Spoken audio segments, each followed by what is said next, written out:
Local 4 News starts now with a forewarned weather alert. All right, more snow is on the way for Metro Detroit, and it won't be alone. Freezing rain and gusty winds will also be making conditions downright unpleasant, not to mention what it will do to the roads. All this prompting a forewarned weather alert. Yeah, here we go. School districts are already taking notice as well. More than 280 school closings have already been reported on our website, clickondetroit.com.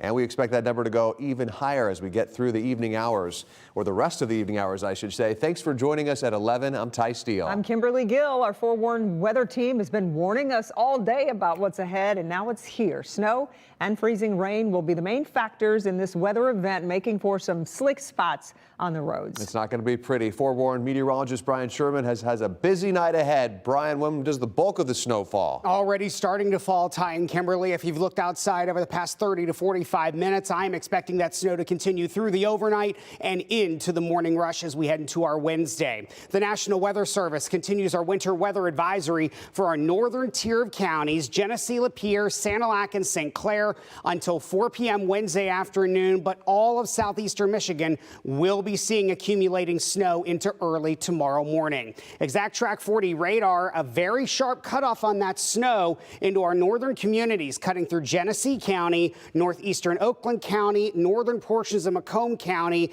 and on north and east it's still dry, while the bulk of the region south of that is socked in with light to moderate snow. Road conditions, as you'd expect, snowy where we are starting to see that snow, and this will continue through the overnight into early tomorrow morning. Snowing over at Metro Airport in Romulus, 33 degrees here in Detroit. Once you factor in the wind, it's feeling like it's in the 20s as you're heading outside late tonight. And here's the bulk of that moisture moving in from the north and west. We are expecting a changeover to a little bit of a rain snow mix heading into tomorrow. Upper 30s for a daytime high right around lunchtime, and then things fall off very quickly through the afternoon and into the evening, with a refreeze concern expected heading into late tomorrow afternoon and into tomorrow evening. We'll talk much more about today and even more snow on the way. Your full forewarned forecast coming up in just a few minutes. Stay ahead of the storm, school closings, Exact Track 40 radar, everything you need on the palm of your hand in our forewarned weather app. You can find it in your favorite app store. Just search WDIV. Hey, Brian, thank you, and we'll hear from you again very soon. And we're sure the kids are already asking if school will be closed tomorrow. You can find out the answer fast right now on our website, clickondetroit.com. We have a running list of the closings, so you know as soon as they come in, and it's up right now on our home page. As we've said again and again, the roads will be dicey during the morning commute. Yeah, so if you are going to work tomorrow, you'll need to leave early, and you're going to want to take it slow. Noel Friel joining us live from our mobile newsroom this evening, keeping an eye on the roads right now, and the snow is coming down already. Yeah, that's right, guys. It is. We are heading northbound on I-75 right now. I want to show you our front-facing camera so we can get a look at the street view here for you. As you can see, that snow is coming down hard. We were headed southbound down I-75, came to Gibraltar, turned around, and now we're heading back towards Detroit. And as we've come out this way, it's continued to get worse and worse, as Brian was describing. It went from rain, freezing rain, and now, as you can see, we're into full-blown snow territory. Earlier today, we caught up with the Wayne County Department of Public Services about what crews are doing to prepare for tomorrow morning's messy morning commute. This kind of a snow is it's heavy, it's rough on the trucks. It will push cars around on the roadways. As snow and freezing rain slams Metro Detroit, in Wayne County, more than 150 salt truck drivers are preparing to hit the roads. Their crews cover more than 100 routes, clearing snow and treating roads, starting with the most high-speed areas. We focus on those high-speed, high-density roadways, freeways, state trunk line, main county roads. Then we'll work into the ancillary roads as far as county roads that may not have as much travel, state roads that may not have as much travel. The county's Public Services Department is reminding drivers that Michigan law now requires cars to stay 200 feet behind a moving salt truck. This is the second winter since the new law passed in 2024. Just give us some time, pack some patience tomorrow, and again, give us, don't crowd that plow. Give us 200 feet, it is a law. The county is also reminding homeowners not to shovel or blow snow into the roadway. Keep snow on your own property to avoid causing an accident. Especially this kind of snow, it can have a tendency to pack really well, and you leave those trails out into the roadway, somebody can hit it, and cause an accident, or it can damage our equipment if it refreezes. And here's one more look at that front-facing camera right now. As you can see, the snow coming down hard in our direction, hard to see right now. We've seen lots of those salt trucks coming up and down I-75 already, preparing for tomorrow morning and getting those roads treated. We did reach out to DTE. DTE tells us they are not expecting any major power outages with this storm, but with icy conditions like this, it is possible to see downed power lines. So be on the lookout if you have power lines near your home, and report any downed lines to DTE immediately. Reporting live, Noelle Friel, Local 4. You stay safe out there, Noelle. Thank you for your report this evening. And more news tonight. Students at Oakland University are facing no heat for even longer. The university announced tonight they found a third leak in the hot water system. 2 separate leaks have already caused more than 20 buildings to close, leaving only 2 dorms open. Now the Kresge Library will stay closed for the rest of the year. Even with the heat out, fall commencement, though, will still happen as planned. Officials had hoped to fix everything by Thursday, but it's unclear if this new leak will delay that.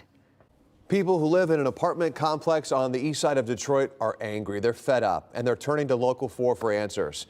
Messages came into our Local 4 help desk saying the Alden Towers on East Jefferson has little to no working heat. Our newest reporter, Kyla Russell, spoke directly to residents tonight who say the rents there are not cheap. Another day marked off the calendar means another day without heat inside of the Alden Towers apartments. Now, the city tells me they issued a completion order last week, but as of Monday, there still was no heat inside of the apartments. Now, the apartment says it's due to a failing boiler, and many people inside are turning to some dangerous solutions. This is typically what I do when I wake up in the morning. I just come over here, turn it on. Jonell Watkins starts his days at the Alden Tower Apartments by cranking on the oven to 500 degrees, and many are switching on the stovetop. But that also brings a problem where my power cuts off a lot, so I had to go to the office to find where the breakers are. Well, my husband is sick. I don't know if he have pneumonia. I spoke to a total of 11 residents. 6 tell me they haven't had heat at all this season. 5 tell me the heat came on and off up until November 14th. That's when they say it shut off completely. And the cost of keeping warm is creeping up. So you've seen your utility costs go up? Yes, definitely. By how much? Well, for my electric, since I'm running a heater now, it's about $100 higher usually a month. I say like $300 extra. Here's an email tenants received on November 25th saying the apartment maintenance team is actively working to diagnose and resolve the problem as quickly as possible. I tried to get some answers too. People here don't have heat. I'm wondering, as the community manager, what you have to say about that. So I would have to ask you to move, for the privacy of my residents, ask you to move to the public right away. The city's Building Safety, Engineering, and Environmental Department tells me this is unacceptable. Yesterday, we issued tickets to the owner in the amount of $2,000 and will continue to write tickets daily until the issue is addressed and tenants have reliable heat. Treat us right, otherwise you lose us. The city tells me it's also exploring any legal options it can take against the building's owner. Now, I reached out to the owner multiple times today to ask if tenants were going to receive any reimbursement. They didn't answer that question, but they did tell me this. Alden Towers is currently experiencing heating disruptions due to a failed boiler and circulation pump. Since 2020, ownership has invested significantly in modernizing the building's infrastructure. A custom replacement circulation pump is already on order and is scheduled for delivery and installation in mid-January. In the meantime, ownership has authorized the rapid deployment and installation of a temporary boiler to restore heat as quickly as possible. Supplemental heating is also available upon request, and our property management team is working closely with both the city and mechanical specialists to stabilize heating throughout the building as quickly as possible. On Detroit's East Side, I'm Kyla Russell, Local 4. Kyla, thank you. New tonight, City of Royal Oak moves to end its employment contract with city manager Joe Gaccio less than a year after he took the job. The Royal Oak City Commission voted on and approved his termination last night. The city is not telling us what led to his departure, only that leaders appreciate his contributions. For now, City Attorney Nicholas Grochowski will serve as interim city manager. The FBI is on the hunt for a Michigan woman accused of scamming California banks out of $30 million nearly 10 years ago. They say Mary Carol McDonald pretended to be an heir to the McDonnell Aircraft Corporation and claimed she had access to an $80 million trust. At the time, McDonald was the CEO of a struggling entertainment company, and it's alleged that she used the stolen money to pay employees and cover business expenses. The FBI believes she may have fled to Dubai. Tonight, new court papers are revealing shocking details in the murder case of a pregnant mother, Rebecca Park. We have to warn you, this story is very disturbing. Park was found dead a few weeks ago in the Manistee National Forest, and her biological mother and stepfather, Courtney and Brad Bartholomew, are facing murder charges. And the documents show Rebecca's body was found about 2.5 miles away from her parents' home. Officers found her with her stomach cut open and the baby missing. According to court documents, Courtney told officers that Brad cut the baby out, put it in a cooler, and then threw it in a dumpster. Phone records also show the couple calling each other back and forth the night of the suspected murder, and cell data places them close to where Rebecca's body was found. After his arrest, Brad told police that Courtney threatened him with violence if he talked to authorities. Both are being held without bond. Former Detroit Mayor Kwame Kilpatrick is asking a judge to terminate about $830,000 of restitution he still owes to taxpayers after his corruption conviction back in 2013. In the motion, Kilpatrick is calling the payments a burden. Previous statements to reduce his restitution payments have been denied. Kilpatrick's 28-year prison sentence was commuted by President Trump in January of 2021.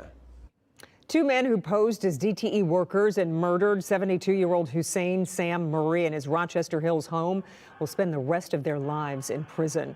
Carlos Hernandez and Joshua Zuazo were sentenced to life without parole. During trial, the judge condemned the crime, saying she hoped Murray's final moments would haunt the men forever. Both declined to speak in court as they plan to appeal. A new charge has been filed in the attempted murder case of Macomb County businessman Eddie Jawad. Don Huffman, his longtime office manager, is now charged with conspiracy to commit first-degree murder in addition to previous embezzlement charges. Prosecutors say Huffman allegedly used a company credit card to steal more than $100,000 and plotted to kill Jawad after he noticed the fraud. She's accused, along with her husband, Richard Huffman, and gunman Jason Martin, who fired at Jawad outside his home in October, grazing his leg.